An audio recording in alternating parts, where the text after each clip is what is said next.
ध्येयं सदा परिभवग्नमभीष्टदोहम्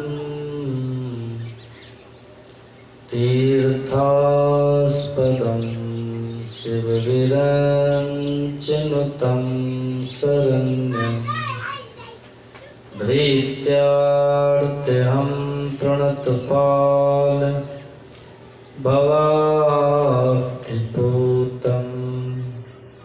वन्दे महापुरुष ते चरणारविन्दम् अखण्डमण्डलाकारं व्याप्तं येन चराचरं तत्पदं दर्शितं येन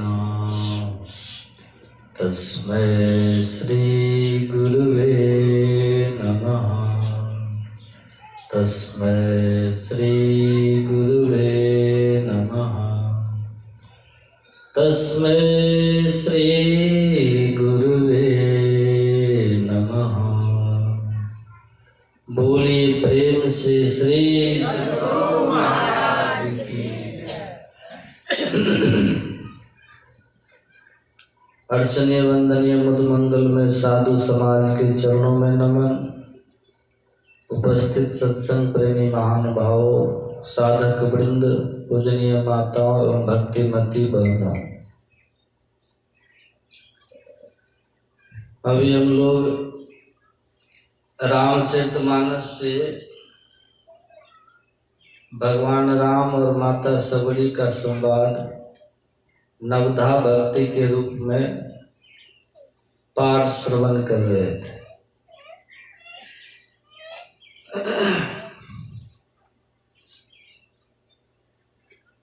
भगवान राम माता सबरी को 9 प्रकार की भक्ति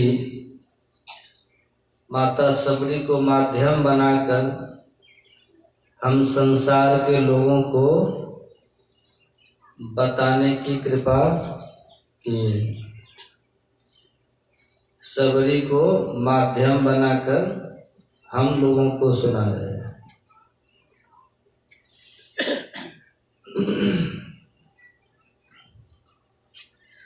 देखिए, हमारे सदानंद बाबा में तनिक अहंकार नहीं है। जो सत्संग में नहीं है उनको अहंकार देखिएगा, उसको देखिए कैसे अपने को समझता है। जो थोड़ा सा उपलब्धि हो जाता है और क्या मिलता है? अहंकार से सब कुछ बिन से। अहंकार किस बात का है ना? संत सुकरात यूनान में थे। उनके शहर में एक बड़े अमीर आदमी थे, तो उन्होंने एक बहुत बड़ा महल बनाया था। उस महल का उसको बहुत घमंड था, गर्व था। तो वो जाकर के किसी के पास अपने महल की महिमा सुनाता था। आया सुकरात आया, उनको भी अपना महल पूरा दिखाया, बड़े गर्व से, अहम से। संत सुकरात समझ गए कि इनको अपने महल का बहुत गर्व हो गया और ये अहंकार विनाश का कारण होगा। और महल में आसक्ति हो गई तो आप जब मरिएगा तो शास्त्र में लिखा है कि घर का ख्याल करके अगर आपका देह त्याग हुआ तो यकीन मान लीजिए कि आप उस घर में चूहा, गिरगिट, इन्हीं में से किसी रूप में जन्म लेके उस घर में रहेंगे। क्योंकि जो घर आपका है, जिसमें आप रहते हैं और दावा करते हैं कि ये मेरा है, उतना ही दावा उस घर में चींटी भी रखती है। उस घर में वो गिरगिट को भी है, चूहे को भी है। तो किस जोनी में चले जाएंगे? तो संत जो हैं वो तो परहित चाहते हैं ना, वो तो सबका भला चाहते हैं। संत सहहि दुख परहित लागी। परहित के लिए उनका जीवन होता है साधु का। संत बिटप सरिता गिरधरणी परहित हेतु सबन के करनी। संत, उसके बाद नदी, वृक्ष, जंगल, पहाड़, इनमें जो कुछ भी है ये सब संसार के लिए होता है, उनका अपना कुछ नहीं, परहित के लिए होते।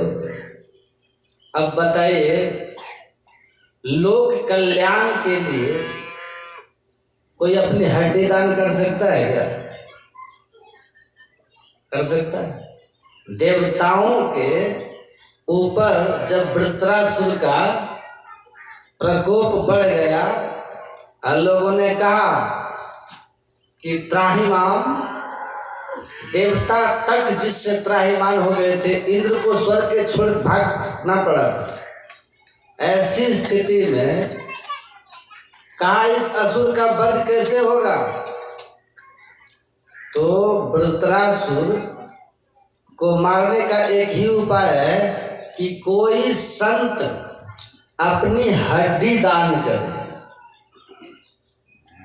उस हड्डी से जो अस्त्र बनेगा, वज्र बनेगा, उससे वृत्रासुर का नाश होगा। और कोई तैयार होगा? लेकिन जब महर्षि दधीची को बताया गया कि आप अपनी हड्डी हमें दान कर दें, जिससे हम अस्त्र शस्त्र बना करके वृत्रासुर को मार करके जनता का हित करना है, धर्म कार्य में लोगों को त्रस्त कर रखा है, देवता त्रस्त है। तो महर्षि दधीची ने कहा कि शरीर एक चींटी को भी उतना ही प्रिय होता है जितना प्रिय देवता को अपना शरीर होता है, मनुष्य को अपना शरीर प्रिय होता है। लेकिन अपने स्वार्थ के लिए देवता कुछ भी कर जाए, आए देव सदा के स्वार्थी वचन बोले ही जिमी परमार्थी। तुलसीदास जी ने लिखा है, सब ही मनावे कब होई काली, विघन मनावही देव पूछा। भगवान राम को राजगद्दी मिलना है तो सब कोई मना रहे कि जल्दी कल हो जाए और राम राजा बन जाए और राम राज आ जाए। लेकिन देवता लोग विघ्न की रचना कर रहे थे अपने स्वार्थ। तो कहा कि देवता को भी अपना शरीर प्यारा है, लेकिन हे देवताओं तुम लोग स्वार्थी हो, तो अपने स्वार्थ के लिए हमसे हमारी हड्डी मांग रहे हो। और सुन लो, हमारी महिमा देवताओं से बढ़कर इसीलिए है कि हम अपने स्वार्थ के लिए नहीं, परमार्थ के लिए हम प्राण को उत्सर्ग करने वाले हैं। मेरी हड्डी आप ले लो। पूरे शरीर में उन्होंने नमक लगवाया और कामधेनु को लगा करके सब चटवा दिया, केवल हड्डी रह गई। जैसे वस्त्र आदमी किसी को खोल के दान कर दे, उस तरह से महर्षि दधीची ने अपने हड्डी दान कर दी और उससे वज्र बना और उसी वज्र से वृत्रासुर का नाश हुआ। इसीलिए कहा कि संत की महिमा कैसी है। संत हम उनको कह रहे हैं जिन्होंने शांति स्वरूप सर्वेश्वर परमात्मा को प्राप्त कर लिया। ऐसे लोग परहित के लिए होते। अब हम संत की संतान हैं तो बाप का कुछ गुण नहीं हो तो नालायक लोग कहेंगे ना।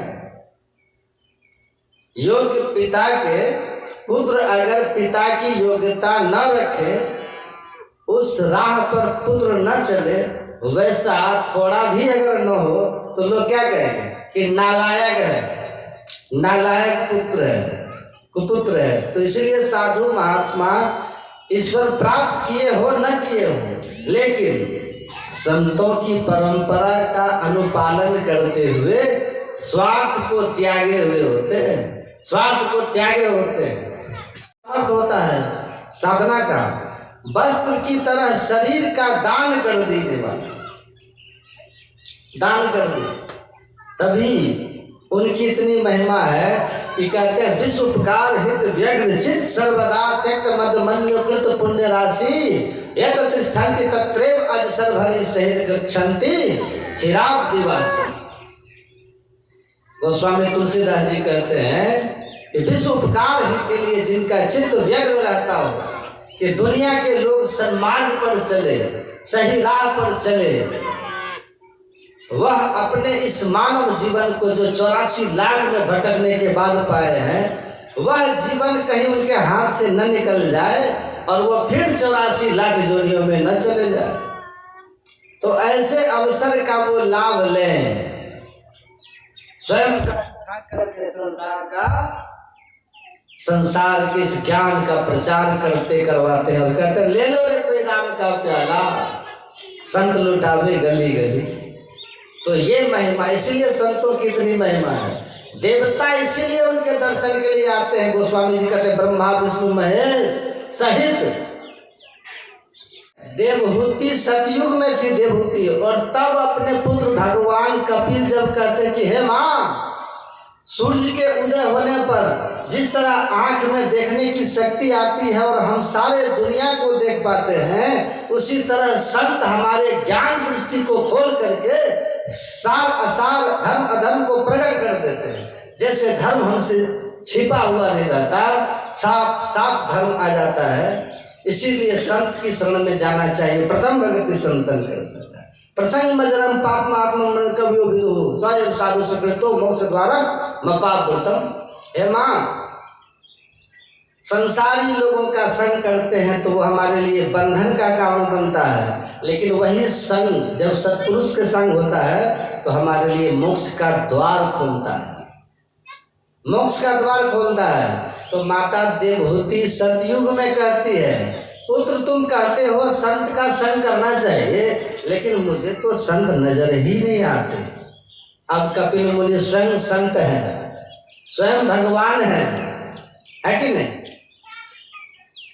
महर्षि जो कपिल थे है ना संत, जिन्होंने जिनका आश्रम कहाँ पर है? गंगा सागर, गंगा सागर में है। जिन्होंने एक बार नजर खोला था तो राजा सागर के 60,000 पुत्र जल करके भस्म हो गए थे। वो कपिल मुनि, उनकी माँ जिनको 24 अवतारों में माना गया है कपिल अवतार, शंख दर्शन सांख दर्शन के रचयिता कपिल मुनि, उनकी माँ उन्हीं को कह रही है बेटा आप कह रहे हो कि संत के शरण में जाना चाहिए तो मोक्ष का द्वार खुलता है। उसके अतिरिक्त तीर्थ व्रत में कहीं चले जाओ, कुर्ते गंगा सागर गमनम व्रत परिपालन मथवा दानम ज्ञान विहीन सर्वमते न मुक्ति भजति जन्म सते। शंकराचार्य जी महाराज कहते हैं जाइए कुरुक्षेत्र, कोई ध्यावत है मथुरा नगरी, कोई जाए बनारस वास करे। जब व्यापक तत्व की छान लिया तब भ्रम का भंडा फोड़ दिया, ऐसी गुरुदेव करी कृपा मेरे मोह का बंधन तोड़ दिया। जाओ जहाँ जाना है, कुछ नहीं मिलने वाला। जो भावे जाए द्वारिका भावे जगन्नाथ, साधु संग हरि भजन बिनु कछु न आवे हाथ। ये कबीर साहब ने, कुछ नहीं मिलता। शंकराचार्य कहते कुछ नहीं मिलता। और भगवान शिव माता पार्वती से कहते इदम तीर्थम बलवंते कामसा जनाः। भगवान शिव बैठे हैं ना, सुन रहे होंगे, एकदम मेरा चेला ठीक ठीक बोल रहा है। बाकी नकली चेला हमारे नाम पर गांजा भांग दारू मुर्गा सब प्रचारित कर रहा है। तो भगवान का जिस दिन त्रिशूल चलेगा ना, जागो महादेव सब छूट जाएगा। उनके नाम पर लोग मुर्गा पास दारू पास सब खाओ पियो। भगवान उनका त्रिशूल जिस दिन लगेगा ना, दिमाग जगह पर आ जाएगा सब। रुद्राक्ष पहन लीजिएगा हाथ में तो पाप छूटेगा। उन्होंने कहा सिरह का पाले रुद्राक्षम। हमसे बड़ी भागते हैं लोग, दूसरे मत वाले।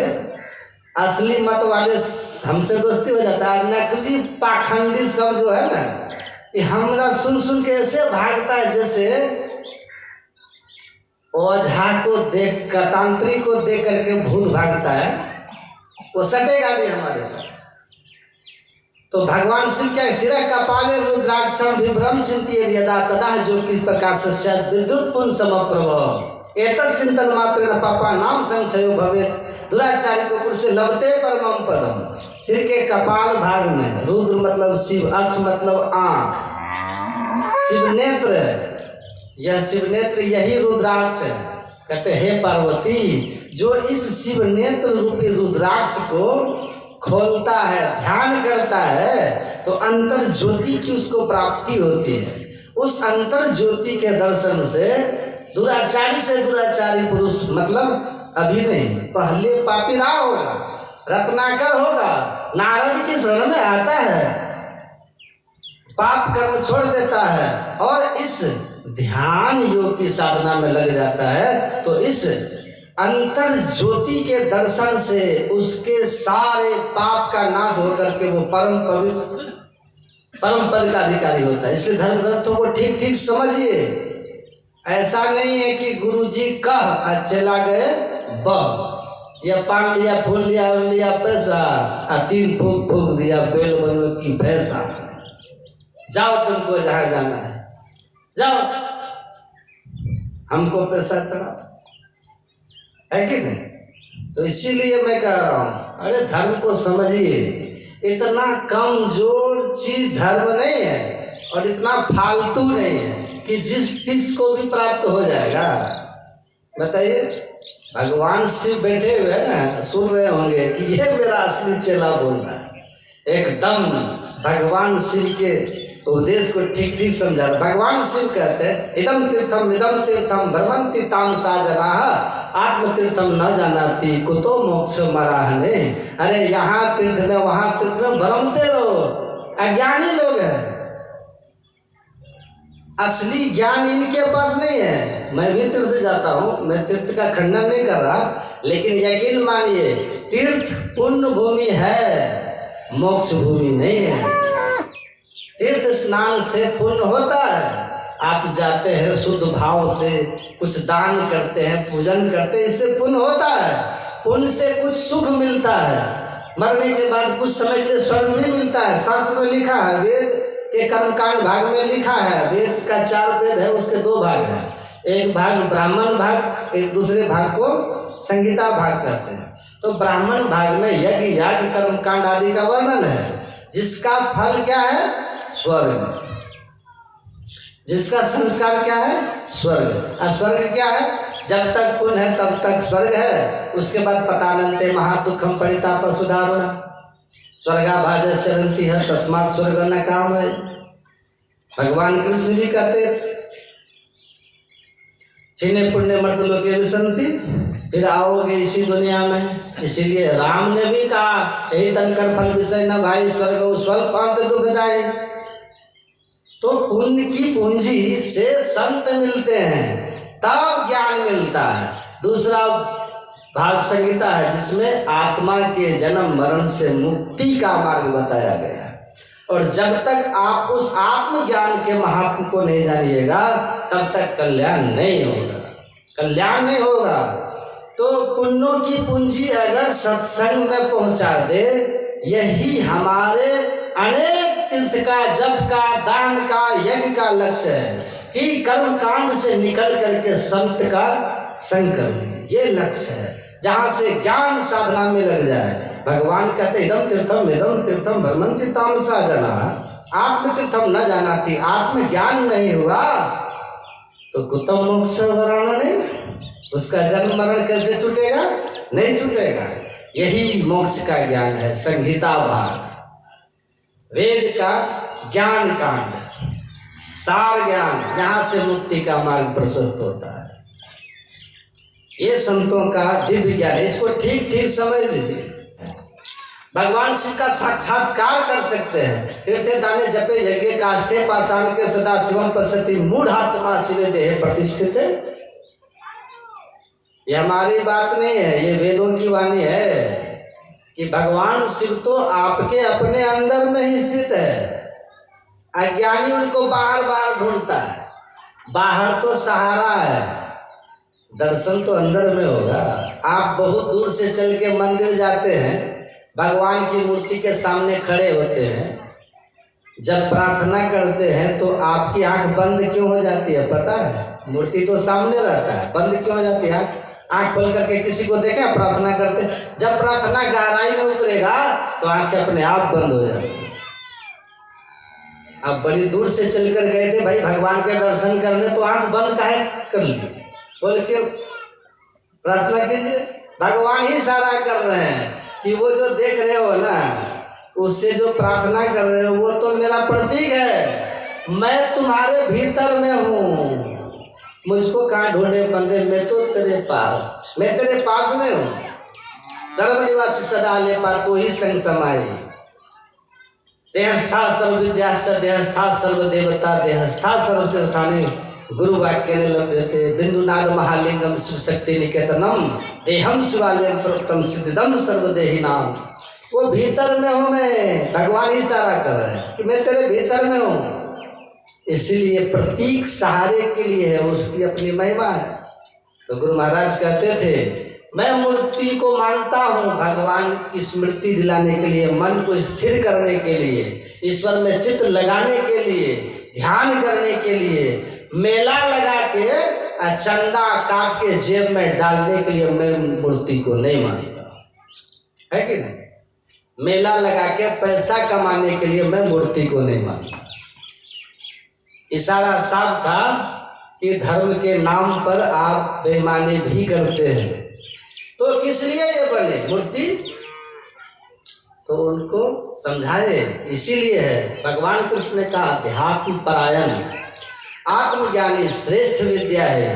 एक क्लास में पढ़ने वाला को भी स्टूडेंट ही कहते हैं, और जो एमए में पढ़ता है ना उसको भी स्टूडेंट ही कहते हैं। उसी तरह जो बाहरी पूजा पाठ में लगा है वह भी भक्त है, और जो बैठ करके ध्यान करता है वो भी भक्त है। अपने हृदय स्थित परमात्मा को अनुभव करने के लिए सहृदय चिन्मय प्रिया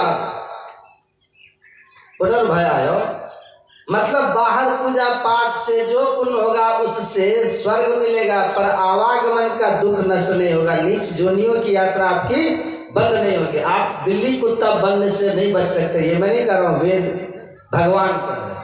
इसीलिए किसकी पूजा करो? स्व विद्यार्थ चिन्मय प्रिया, अपने हृदय स्थित परमात्मा की पूजन की विधि जिस दिन जान जाओगे, अब बैठ करके ध्यान करने लगोगे, पुनर्जन्म आपका होगा तो मनुष्य शरीर में होगा और एक दिन मोक्ष दिला के छोड़ेगा, उससे नीचे गिरने नहीं देगा, नीचे गिरने नहीं देगा। तो अब स्टूडेंट तो है, एमए वाला भी एक वाला भी, लेकिन दोनों स्टूडेंट क्या एक समान है? ज्ञान एक समान है? और दोनों का महत्व भी एक समान है क्या? नहीं है। नीचे वाला 5वीं पास है, पियून भी नहीं बनेगा, उसके लिए भी इंटर पास मैट्रिक पास चाहिए, है कि नहीं? आप ग्रेजुएशन ही नहीं किए, एमए ही नहीं किए, पीएचडी नहीं किए, प्रोफेसर बनिएगा? वैसे ही ध्यान नहीं किए तो परमात्मा भी अनुभूति नहीं होगी, मोक्ष नहीं होगा। इसको लिख लीजिएगा, ये मेरे शब्द नहीं, ये वेद के शब्द हैं। ये वेद भगवान जो हैं वो कह रहे हैं, उन वेदों के ज्ञान है, उन उपनिषदों का ज्ञान है कि श्रेष्ठ भक्ति कीजिए और भक्ति के नीचे के क्लास से धीरे धीरे ऊपर उठिए, साधना कीजिएगा, सत्संग सुनिएगा, तब समझ में आएगा। मन में अगर विकार है ना, विकार ईर्ष्या द्वेष अगर है, आप एकदम एयर कंडीशन रूम में बैठे हैं 3 मंजिला में, आप पड़ोसी के प्रति भाव अगर ठीक नहीं है तो फूस के जगह उसका इंदिरा आवास का मकान बनेगा ना, तो आपके छाती में आग लग जाएगी कि अब इसका घर छुएगा नहीं तो आधा रात में भागकर मेरे दरवाजे पर आएगा नहीं, है? आएगा नहीं। वो अगर चपरासी की नौकरी हो गई तो आपके छाती में आग लग जाएगी कि पियून हो गया, अब इसका बाल बच्चा पढ़ लेगा तो हमारे यहाँ नौकरी कौन करेगा? कौन करेगा? ईर्ष्या है ना भीतर, तो आप सुखी ही नहीं पाओगे। तो इसका क्या मतलब कि भगवान सबके घर में जो है फूस का रखेंगे, हैं? और आपके लिए तब मोदी जी को समझाना पड़ेगा कि सबको घर देने की योजना कैंसिल कीजिए, और नहीं तो एक आदमी है हमारे अड़ोस पड़ोस के, उनके छाती में आग लग रही है क्योंकि पड़ोसी बढ़ रहा है, लोगों के घर बन रहे हैं, है कि नहीं? तो जब तक आपका मन शुद्ध नहीं है आप सुखी नहीं हो सकते। लेकिन जब आपका मन शुद्ध होगा, मत सर्वभूतेषु के भाव में आप होंगे, देखिए मन की शक्ति देखिएगा, तो दूसरे का मकान बनेगा ना, तो आप कहिएगा, क्योंकि आप जैसे अपने बेटे की बढ़ने से प्रसन्न है ना, पड़ोसी का बेटा भी आपको अपने पुत्र जैसा है, तो उसकी भी आगे बढ़ने से आपके हृदय में सुख अनुभूति होगी। आप झोपड़ी में हैं, दूसरे के घर में प्रगति हो रही है, तो आपको, चूंकि आप ईर्ष्यालु नहीं है, तो आप यही कहिएगा, भगवान चलो किसी को आगे बढ़ा रहे हैं, गांव में कोई आदमी आगे बढ़ रहा है ना, तो आगे बढ़ने का दो रास्ता है। एक आदमी गांव में कहीं बिजली नहीं था, रात में सब अंधेरे में रहते थे, उस गांव का कोई आदमी शहर गया, कभी बड़े शहर में देखा रात में लोग दिया लालटेन जलाते हैं, बिजली नहीं थी गाँव, तो लालटेन एक जब कमा करके लौटा तो लालटेन लेके आया, अल्लाह करके जब रात का अंधेरा हुआ उसने अपने दरवाजे पर लालटेन जला दिया, सबका दरवाजा अंधेरा, उसका दरवाजा उजाला। गांव के सब लोग बैठ के विचार करने लगे कि भाई सब अंधेरे में रहता है, ये उजाला में रहता है, इसका लालटेन फोड़ दो, लालटेन फोड़ दो, ये कैसे उजाला में रहेगा। लेकिन दूसरे गांव में एक आदमी, सब मिलकर फोड़ दिया, दूसरे गांव में भी एक आदमी आया लालटेन लेकर के, वो भी कभी शहर गांव का कोई नहीं गया था, वो अपना रात में जब लालटेन जलाया, उस गांव में अच्छे लोग थे, लोग जाके बोले भाई कहाँ से लाए हो, अंधेरे का डर निकल गया, उजाला में ही केवल काम होता था, दिन के उजाले में अंधेरे में हम कुछ कर नहीं पाते थे, तो ये कहाँ से लाए हो प्रकाश यंत्र, कहाँ शहर से लाए, कहा हम लोगों के लिए भी इसकी व्यवस्था कराओ, पैसा जुड़ा करके सब अपने अपने लिए मंगवा करके पूरा गांव रोशनीमय हो गया। विचार है लालटेन फोड़ दीजिएगा तो मरिए, विचार है कि हम दूसरे के आगे बढ़ने से प्रेरित होकर के उससे सहयोग लेके हम आगे बढ़ें, दूसरा कोई समाज में आगे बढ़ जाएगा तो उससे आपके समाज के और लोगों को प्रेरणा मिलने लगती कि हम आगे बढ़ें, हम आगे बढ़ें। अच्छे लोग ऐसे होते हैं। तो इसीलिए कहा कि जब मिल्टन कहते हैं मन आपका इतना पावरफुल है कि इसको अगर आप ईर्ष्यालु बना के रखे हैं तो आप करोड़पति हो जाएंगे, कुछ भी हो जाइए। मास फागुन मस्त हो के किए बहुत बनाव हो, ऊंचे मालन जड़ित मनिरंग सुख तब में पाओ, सब कर लीजिए सुखी नहीं हो पाओगे। मन शुद्ध है, दूसरों के हित चिंतन करने वाला है, तन में मन शिव संकल्प मस्तु। वेद में ऐसे थोड़ी लिखा है कि मेरा मन शुभ संकल्पों वाला हो, जब भी संकल्प हो तो दूसरों के हित का संकल्प वाला हो, ऐसा संकल्प वाला मन हो कि सबका भला हो, दूसरों को आगे बढ़ते देख करके सुखी हो। तो उसका मन खुद झोपड़ी में है लेकिन दूसरे के घर पर महल बनता देख करके कहेगा भगवान एक बढ़ गया तो अब धीरे धीरे पूरा समाज बढ़ेगा, भगवान बढ़ जाए ऐसे सब बढ़ जाए। तो उसको झोपड़ी में भी आशा जग जाएगी और उसको झोपड़ी में भी स्वर्ग अनुभव होने लगेगा। स्वर्ग क्या? सुख। स्वर्ग, नर्क क्या है? दुख। बैठे हैं एसी या 2 मंजिला में, अब भीतर में जलन है, भीतर में दर्द हो रहा है, तो बाहर स्वर्ग है ना। सुख का साधन तो है, एसी है, सोफा है, पलंग है, सामने कार है, दरवाजे पर नौकर चाकर जगह जमीन सब है, स्वर्ग है।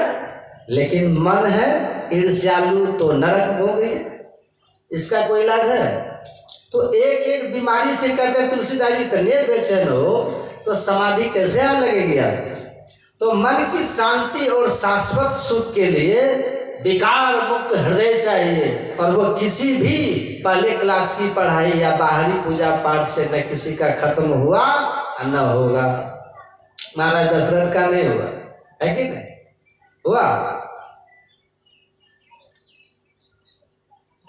कैकेयी को भवन में चली गई तो कैसे डर गए पत्नी से, बताइए। कोप भवन सुनि सक चेउराऊ, अभय बस अनहुर पड़े न पाऊ। कहते हैं कैकेयी के कोप भवन में जाने के बाद सुन करके इतने डर गए राजा दशरथ, महाराज दशरथ, कि भय से अब पैर नहीं उठ रहा था उनका। हैं? कितना डर गए। भाला बरछी जिनके शरीर में अगर मारे न तो इतना उनका था। आजकल लोग जिम जाके सिक्स पैक बनाते हैं, और उनका महाराज दशरथ का था कि भाला मारते तो भाला मुड़ जाता था, बरछी मुड़ जाती थी, आकाशीय बिजली उनके शरीर को बेध नहीं पाता था, जो कि 10 लाख वाट की होती है एक आकाशीय बिजली। ये जो 80-440 वाट वाला छू दीजिएगा ना धड़ाम तो मर जाइएगा, और वो 10 लाख वाट का होता है आकाशीय बिजली। वो तो जिसके देह पर गिर जाता है उसका हड्डी नहीं मिलता है, लेकिन संजोग है कि गिरता कहीं है तो झटका लगता है तो आदमी कहते जल जाता है, आदमी मर जाता है। पूरे देह पे गिरे तो कोई नहीं बचे, भस्म हो जाए, राख भी नहीं मिलेगा, इतना उस बिजली में ताकत है। लिखा है वो आकाशीय बिजली के असर से बच जाते थे राजा दशरथ। ऐसा था महाराज दशरथ। आज सुन लिए पत्नी को भवन में है तो थर थर कांप रहे थे जानने के लिए। क्या उनकी ताकत अधिक थी कैकेयी की उनसे? ताकत से डर रहे थे कैकेयी के? कौन सी से डर रहे थे? तुलसीदास संत हैं, भगवान उनके इष्ट हैं, वो भगवान के पिता हैं, लेकिन तुलसीदास हैं, सत्य नहीं लिखने से चुकेंगे नहीं, क्योंकि संत सत्य बोलना छोड़ दिए ना तो धरती पर सत्य ज्ञान हमेशा के लिए लुप्त हो जाएगा, हमेशा के लिए लुप्त हो जाएगा। सत्य की बात कर रहे हैं। कहते हैं इसलिए कि सुरपति बसे बाहुबल जाके नृप सकल रहे दुखता के सो सुनिती है उस गयो सुखाई। पत्नी का क्रोध सुन करके सज्जन आदमी चोर के संग में रहेगा। माँ बाप अच्छे हो सकते हैं, विश्व सर्वा का बेटा जब रावण दुनिया का सबसे भ्रष्ट आदमी हो सकता है तो धरती में और किसी माँ बाप का बेटा नहीं बिगड़ सकता है। अच्छे का संग में है कि बुरे के संग में है? बुरे के संग में अच्छे माँ बाप के संतान बिगड़ जाती है। इसलिए बच्चों के दोस्त पर नजर रखिए, किसके साथ ये बच्चा रहता है, किसके साथ रहता है, कौन दोस्त है उसका। संग से पता चल जाता है कि कैसा है। समान विचार के लोग आपस में मित्र होते हैं। ये पंच परमेश्वर में मुंशी प्रेमचंद ने लिखा है, समान विचार के लोग आपस में मित्र होते हैं। दोनों के विचार अगर असमान है मित्रता नहीं टिकेगी। कहीं ना कहीं विचार मैच कर रहा है, अभी व्यवहार में नहीं दिख रहा है, धीरे धीरे व्यवहार में भी उसके गलत आचरण प्रकट हो जाते हैं। इसीलिए संग की बहुत महिमा है। कदली सीप भुजंग मुख स्वाति एक गुण 3, जैसी संगति कीजिए तैसे ही गुण दीन। गोस्वामी जी कहते हैं स्वाति नक्षत्र का बूंद को देखिए, केला में गिरा तो कपूर हो गया, बांस पे गिरा बंस लोचन, हाथी के सिर पर गिरा तो गजमुक्ता हो गया, सीपी में गिरा तो मोती हो गया, और वही सांप के मुंह में गया तो जहर है। बूंद एक ही, लेकिन किस पात्र के सानिध्य में गया है, संग में है, वैसे गुण उसमें आ गए। स्वाति नक्षत्र के बूंद ने भेद नहीं किया, संग ने भेद पैदा कर दिया। इसीलिए संग बहुत बड़ी चीज है। तो हम इसीलिए मैं कहता हूं कि भक्ति के विधि को जानिए। भगवान श्री कृष्ण कहते हैं यह 7 विधि मुत्सृज्य वर्तते काम करतः न सिद्धि मवाप्नोति न सुखम न परमां गतिम। जो धर्म शास्त्र वर्णित विधि को छोड़कर गीता में भगवान का उपदेश है, मनमानी भक्ति करता है। धर्म शास्त्र कहता है प्रथम भक्ति संतन कर संगा। भगवान राम कह रहे हैं कि पहली भक्ति संत का संग है। दूसरी रति मम कथा प्रसंगा, दूसरी भक्ति है मेरी कथा में, सत्संग में स्नेह प्रेम श्रद्धा से सुनना, गुरुपद पंकज सेवा। तीसरी भक्ति अमान, संत सदगुरु से सदयुक्ति लो और जिनसे युक्ति लो उस गुरु की सेवा अमान होकर के करो, अहंकार छोड़कर करो। चौथी भक्ति मम गुणगण करे कपट तजिगान। चौथी भक्ति क्या है? मेरे महिमा का गुणगान करना। कैसे? कपट छोड़कर, कपट छोड़कर, पाखंड छोड़कर। ये नहीं कि मुंह कुछ कह रहा है और मन में कुछ है। एक आदमी देखा देखी गाते थे, जो लोग गाते वो भी गाते थे। तो भगवान का जैसे मंदिर है, गया मंदिर में जाके बोलने लगा, न विद्या है न बल है ना खर्चन को दान। आदमी था, करोड़पति आदमी था, वो धन संपत्ति बहुत था। अब भगवान के सामने वंदना क्या कर रहा है? प्रार्थना, महिमा क्या गा रहा है? न विद्या है न बल है और ना खर्चन को दाम। भगवान न मेरे पास धन संपत्ति है, मैं आपकी महिमा आपका पूजन कैसे करूं? अब ऐसी प्रार्थना सुनेंगे? बगल में एक महात्मा बैठे थे, मन की बात जानने वाले सिद्ध आदमी थे, या उनके अड़ोस पड़ोस के कोई होंगे। वो क्या बोले? जब ये बार बार कह रहा न विद्या है न बल है ना खर्चन को दाम, तो महात्मा जी बोले 50 लाख बैलेंस बैंक में, सो क्या नहीं जाना? तो भगवान नहीं जान रहे हैं कि तुम्हारा 50 लाख बैंक बैलेंस है और तुम यहाँ आकर के हमको भगवान को बेवकूफ़ बना रहे हो। भगवान कुछ भी नहीं है, कहाँ से दान दे? भगवान कुछ नहीं हमारे, कहाँ से?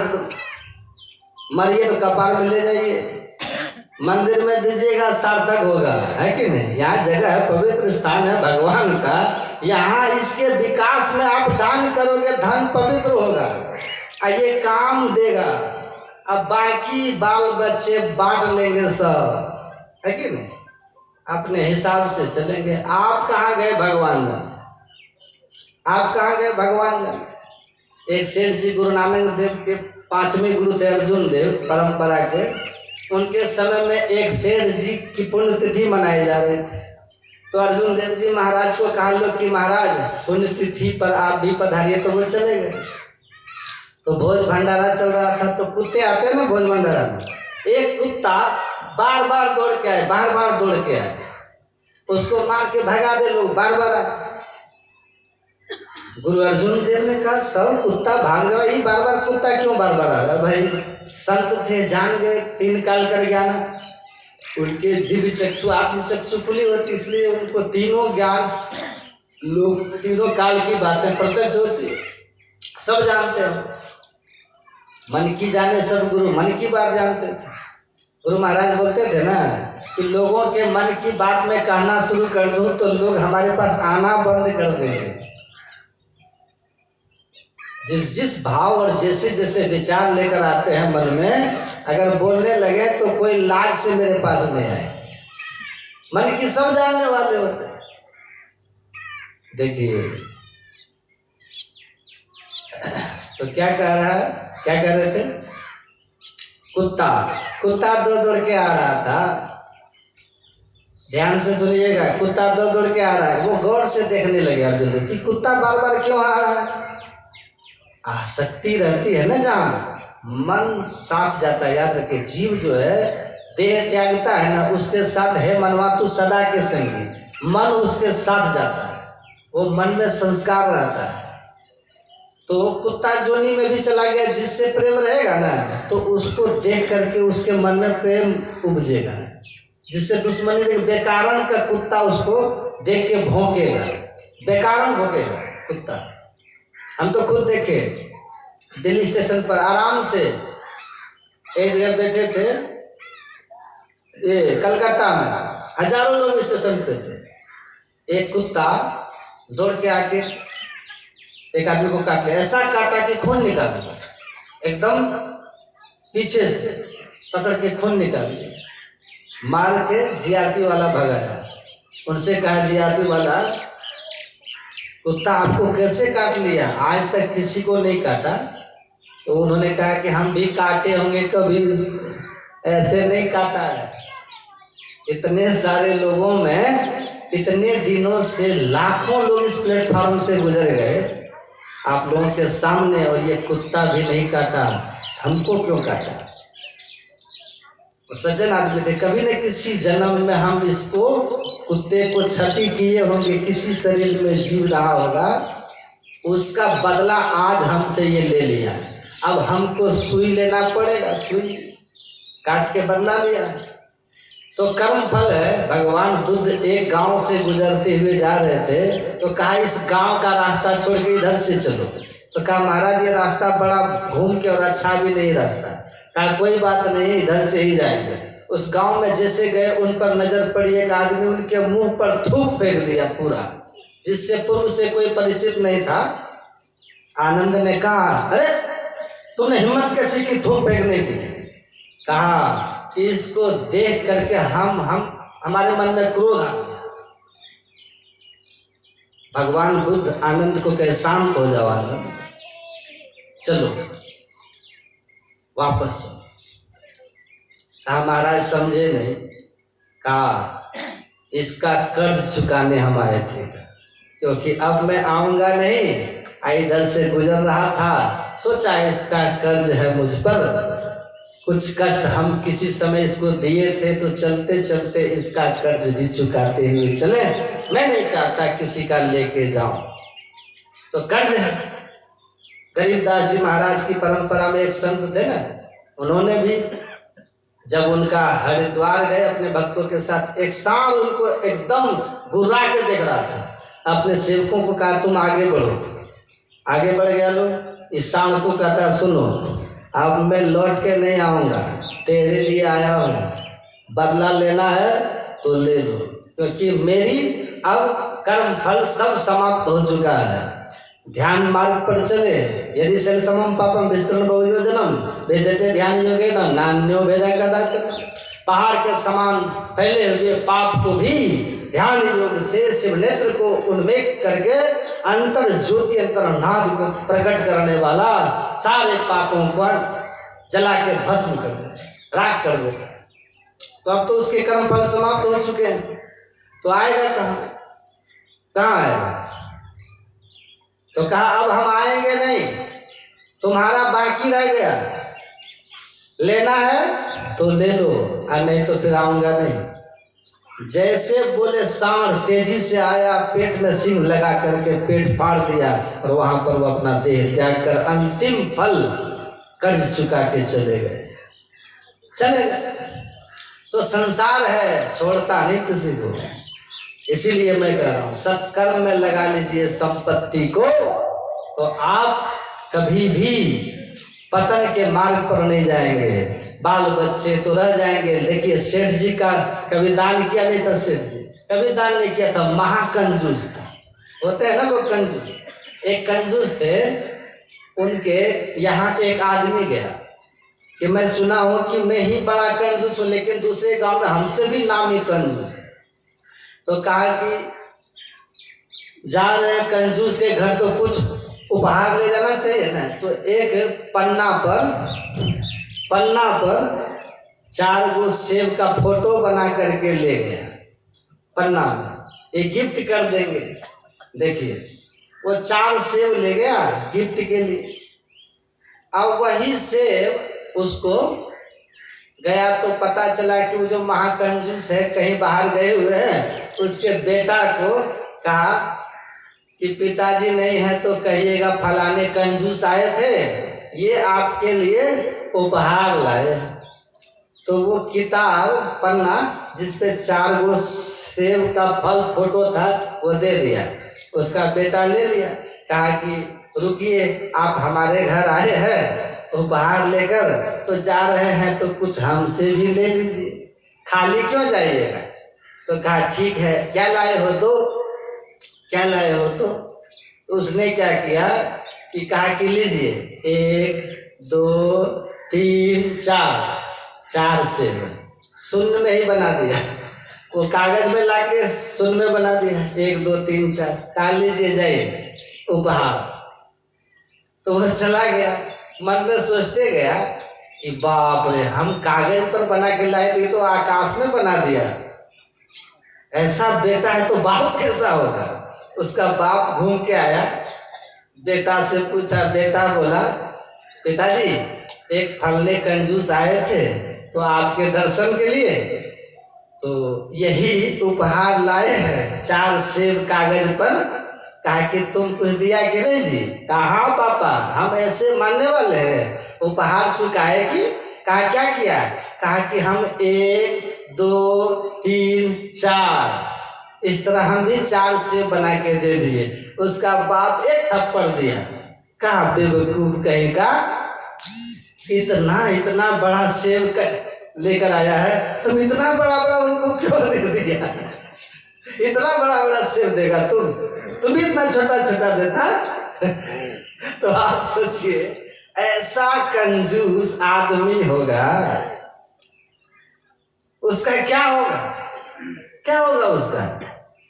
तो इसलिए कहा कि धन दान नहीं किया, सेठ कंजूस था, धन में आसक्ति थी, मर के कहाँ जाएगा? मरा, भक्ति भजन कुछ नहीं, दान पुण्य कुछ नहीं, मरा कुत्ता बन गया। लेकिन मन तो संग में गया, आसक्ति तो थी ही।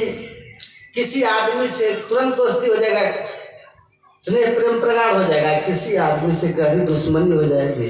वो एक जन्म में गहरा प्रेम होता है, न एक जन्म में गहरी दोस्ती होती है, न दुश्मनी होती है। ये जन्मों के संस्कार बढ़ते बढ़ते भारी दुश्मन पैदा करता है, दुश्मन बनाता है, जान लीजिए, ऐसे नहीं होता। तो उसको कुत्ता दौड़ के भोज में आए तो देखते हैं अर्जुन देव जी महाराज, कहते हैं अरे राम, अपने दिव्य दृष्टि से देखते हैं कि ये कुत्ता तो जिसके 10-11वीं पुण्यतिथि मना रहे हो, जिसके पावन पुण्यतिथि के अवसर पर भंडारा यहाँ हो रहा है, वही महान भव सेठ जी मर के कुत्ता बना हुआ है।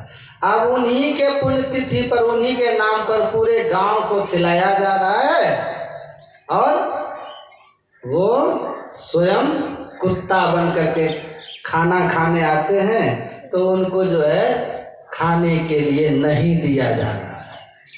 तो वो कहते हैं सेठ जी के बेटा को, अरे सुनो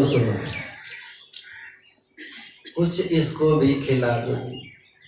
है महाराज, कुत्ता है। अरे भाई कुत्ता है, आज कल यही तेरा बाप था, यही तेरा बाप था, तो क्या बेटा उस कुत्ता को अपना बाप मान करके रख लेगा?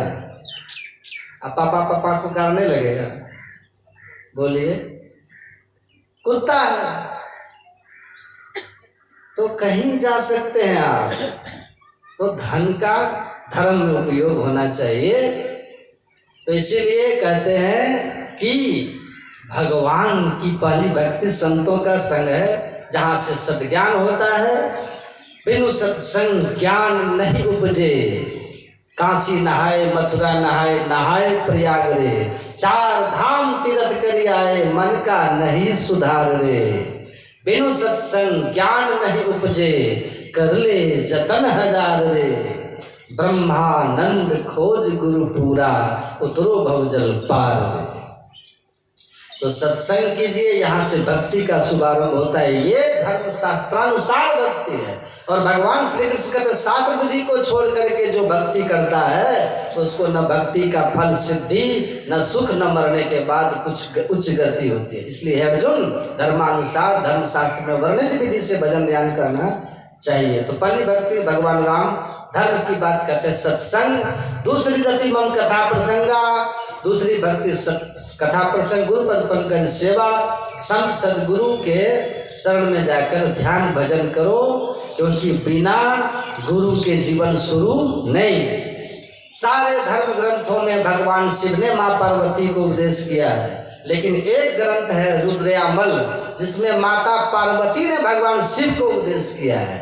और माता पार्वती ने कहा कि गुरु भक्त्या परो नास्ति, धर्म शास्त्रे तु सर्वतः गुरु पूजा बिना नाथम कोटि पुण्यम वृथा भवेत्। गुरु पूजा, गुरु भक्ति के बिना, गुरुमुख हुए बिना मनुष्य के द्वारा किए गए सारे कोटि पुण्य, करोड़ों पुण्य अंततः व्यर्थ हो जाते हैं। बिना गुरु जप तप दान व्यर्थ व्रत, तीरथ फल नहीं दाता, लक्ष्मीपति नहीं सिद्ध गुरु बिनु, वृथा जीव जग जाता। इसलिए गुरु मुख होना चाहिए। और जिस गुरु से आप ज्ञान लेते हैं तो उनका हमको आदर मान करना चाहिए। पाखंड अहंकार को छोड़कर उनकी सेवा करनी चाहिए। सेवा मतलब हाथ पैर दबाना नहीं, सेवा का मतलब है आज्ञा समन सुसाहिब सेवा। गुरु के आदेश उपदेश में रहना ही उनकी असली सेवा है। गुरु महाराज कहते थे, गुरु कहीं रहे शिष्य कहीं रहे, लेकिन अगर गुरु के आदेश में शिष्य रहेगा तो जो गुरु बसे बनारस शिष्य समुंदर तीर, एक पलक बिछड़े नहीं जो गुण होए शरीर। गुरु के आदेश उपदेश में कहीं भी रहिएगा तो समझिए गुरु सानिध्य में है, गुरु से दूर हैं। संग में रह करके भी गुरु के आदेश को अगर नहीं मानते हैं तो कहते हैं कि समझिए कि संग रह करके भी करोड़ों मील दूर है। मूल बात यह है गुरु के आदेश अनुसार आपका आचरण होना चाहिए। गुरु के आदेश में रहिएगा तो गुरु आपकी रक्षा करेंगे। भगवान के आदेश उपदेश में रहेंगे तो भगवान आपकी रक्षा करेंगे। इसको जान लीजिए, वो आपकी रक्षा करेंगे। तो भगवान के उपदेश में आप अगर नहीं हैं, भगवान कहते हैं सत्संग कीजिए, गुरुमुख हो करके और खान पान पवित्र कीजिए, साधन भजन कीजिए, मंत्र जाप मम दृढ़ विश्वासा, पंचम भजन सो वेद प्रकाशा। मेरा कौन भक्त, कौन सी भक्ति से मैं भक्त को मानता हूँ या उन पर प्रसन्न होता हूँ? पांचवी भक्ति में गुरुमुख से लिए हुए मंत्र का श्रद्धा पूर्वक जप करना, छठदम शील विरति बहुकर्मा, निरंतर सज्जन धर्मा। छठी भक्ति है इंद्रियों के धर्म में इंद्रियों को संयमित करना। मन जो कहे करो, आंख जिधर कहे देखो, मन जो सोचे कुभाव आए होने दो, जीवा जो मांगे खाओ। ऐसे बिगड़े हुए इंद्रियों वाला से भगवान कहते हैं हमको प्रिय नहीं है। छठी भक्ति ऐसा गुण उसमें होना चाहिए कि उसकी इंद्रियां संयमित हो, धर्म में आचरण करती हो, और निरंतर सज्जन धर्मा, सज्जनों के धर्म में सदा अपने को स्थिर रखता हो। झूठ बोलने वाला को सज्जन कहता है कोई? आदमी झूठ खुद बोलता है, लेकिन दूसरा आदमी झूठ बोलेगा तो उसका पारा जो है ना बहुत ऊपर चल जाता है। वो नहीं चाहता कि कोई हमसे झूठ बोले, क्योंकि झूठ पाप है। तो झूठ बोलने वाले को सज्जन नहीं कहते, चोरी करने वाले को सज्जन नहीं कहते, नशा करने वाले को कोई सज्जन नहीं कहता, हिंसा करने वाले को कोई सज्जन नहीं कहता, बेविचार करने वाले को कोई सज्जन नहीं कहता। इन सब पापों से जो अपने को अलग रखता है, सदाचार में रहता है और लोगों का हित करता है, परमात्मा की दी हुई शक्ति सामर्थ्य संपदा से गरीबों की मदद करता हो, उसको लोग सज्जन कहते हैं। तो भगवान कहते हैं इंद्रियों का संयम करने वाला, ये इंद्रियां संयम कहने से नहीं होता, साधना की स्थिति होती है। साधन करने वाला, जप ध्यान करने वाला अपने मन के विकारों से मुक्त हो जाता है। इंद्रियों में फैली हुई चेतन धारों का सिमटाव करने की साधना शिव नेत्र का ध्यान, जिसको हम लोग नित्य नियमित ज्योति ध्यान वेद में और बिंदु ध्यान संत मत में कहते हैं। इस साधना से मन का पूर्ण सिमटाव और हृदय की पूर्ण शुद्धि होती है, और ऐसे सिमटे हुए मन वाला अपने चित्त को शुद्ध किया हुआ इंद्रियों का स्वामी होता है। इंद्रियों का स्वामी होता है, और ऐसे स्वामी जो इंद्रियों का स्वामी हो गया, उनसे कभी निरंतर सज्जनों के धर्म में रहने वाले होते हैं। ये साधना है, इसको कहते हैं दृष्टि योग की साधना, शिव नेत्र की साधना, ये मोक्ष का साधना। दोनों आंखों के ठीक बंद में जो मैं कहा था, भगवान शिव कहते शिरः कपाले रुद्राक्षं विभ्रम चिंतयेत् यदा तदा ज्योति प्रकाशस्य विद्युत समप्रभ एतत् चिंतन मात्रेण पापानां संक्षयो भवेत् दुराचारी को पुरुषो लभते परमं पदम्। सारे पाप का नाश होता है। ये शिव नेत्र का ध्यान बहुत कठिन नहीं है, जान के कीजिएगा, आराम से कर लीजिएगा। विधि जान के कीजिएगा तो कोई चीज सरल होता है। प्रारंभ में अवश्य थोड़ा कॉपी लिखने में हाथ इधर से उधर भागता है कि नहीं, उस पर हाथ को फेरो भी तो हाथ नहीं फेर पाते हैं, बाद में आंख बंद करके भी लिख दीजिए। अभ्यास तो साधना की युक्ति जान करके जब आप अभ्यास करेंगे, छठी भक्ति, इंद्रिय संयम, दृष्टि योग, युगल दृष्टि की धारों को आपस में जोड़ करके अंधकार में, अंधकार जो आंख बंद कर कर दिखता है, इस अंधकार का नाश हो जाता है। दो तार आपस में मिला दीजिएगा ना, नेगेटिव पॉजिटिव, तो बल्ब जल जाता है। वैसे बाएं और दाएं दृष्टि की धारें क्रमशः नेगेटिव पॉजिटिव है। वेद में एक मंत्र आया है, ईड़ा तिष्ठति वामे न पिंगला दक्षिणे न तू तयोर मध्य वरुण स्थानम यस्तम वेद स वेद। ये बाईं और दाईं ईड़ा पिंगला की धारा कहते हैं, दोनों के मिलन स्थान को सुषुम्ना शिव नेत्र सारक 10वां द्वार कहते हैं। जैसे दृष्टि की दोनों धारें एक होती है, ये नेगेटिव पॉजिटिव तार अंतः प्रकाश हो जाता है, वह आदमी प्रकाश में ज्ञान हो जाता है।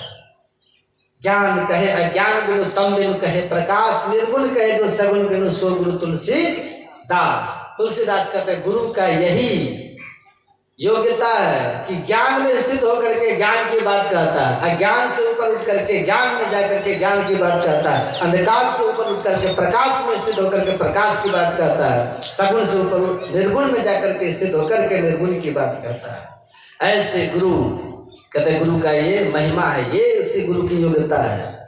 ऐसे गुरु यही युक्ति बता देते हैं कि आप सहजता से इंद्रियों के फैले हुए चितन धारों का सिमटाव करके अंतः प्रकाश प्राप्त कर लीजिएगा। प्रकाश हुआ तो आपको ज्ञान हो जाएगा, सब कुछ प्रकट हो जाएगा, तीनों काल में कुछ छिपा नहीं रहेगा। आप अपने पूर्व जन्म, दूसरों के जन्म, उनके कर्मों के फल आपके सामने दृष्टिगोचर हो जाएंगे।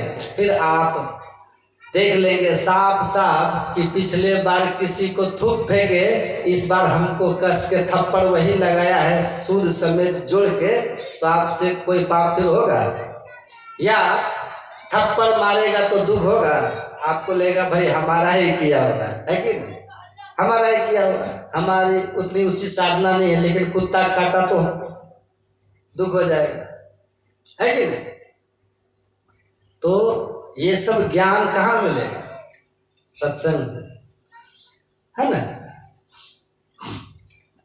दुख नहीं होगा, न कुत्ते पर कोई क्रोध आएगा, मन एकदम शांत रहे और इस बात की प्रसन्नता होगी कि किसी का कर्ज हमने चुकाया है, कर्ज लिए नहीं।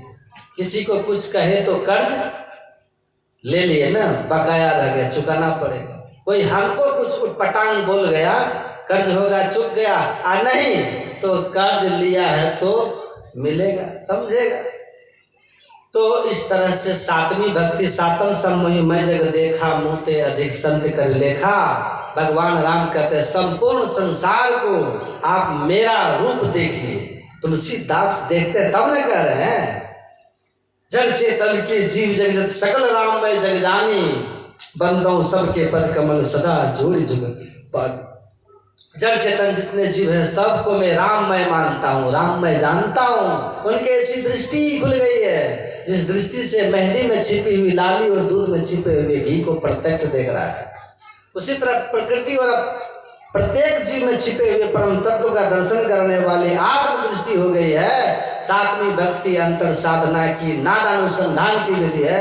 अपने अंदर में बजने वाली परमात्मा धुन को जो सुनता है, उसको धुन में वृत्ति के लगते ही उसकी आत्म दृष्टि खुल जाती है, माया का सारा आवरण खत्म हो जाता, परमात्मा उससे छिपे नहीं रहते हैं। ये इस तरह की सातवीं भक्ति है। इसके सारे मर्म को समझना होगा और तब भक्ति करके तब 7वीं भक्ति तक ही भक्ति है। 8वीं और 9वीं तो भक्ति का फल है। 8म जथा लाभ संतोषा सपनों ने देखे पर दोषा। 9म सरल सब संचन हीला मम भरोसिया हरस न दीना। ये गुण है जो साधक में भक्त में आ जाते हैं। तो इस तरह से साधना कीजिएगा तब होगा, नहीं तो बात बनाई जग ठका मन पर बोधा नाही। कहे कबीर मन ले गया लख 84 माही। बात बना लीजिए, जग को ठग लीजिए, चढ़ावा ले लीजिए, राधे राधे श्याम मिला दे। रुक्मिणी जी की शादी में सब लुटा रहे हैं, आप भी लुटाइए। कन्हैया का जन्म हुआ, सब लुटा रहे हैं, आप भी लुटाइए। आप लुटाइए, कथाकार लूट के बांध के गठरी निकल जाएंगे। ना आपको मुर्गा छोड़ने के लिए कहेंगे, ना दारू छोड़ने के लिए कहेंगे, ना मनोवृत्ति को शांत करने के लिए कोई उपदेश करेंगे, न कोई साधन बताएंगे। उनको तो सिर्फ वही करना है जिससे धन आए, क्योंकि धर्म उनका धंधा है। धर्म उनका धंधा है। धर्म तो त्याग से आता है, धर्म तो तप से आता है। त्याग और तपस्या धर्म है। धर्म वैभव और संपत्ति कमाने का माध्यम नहीं है।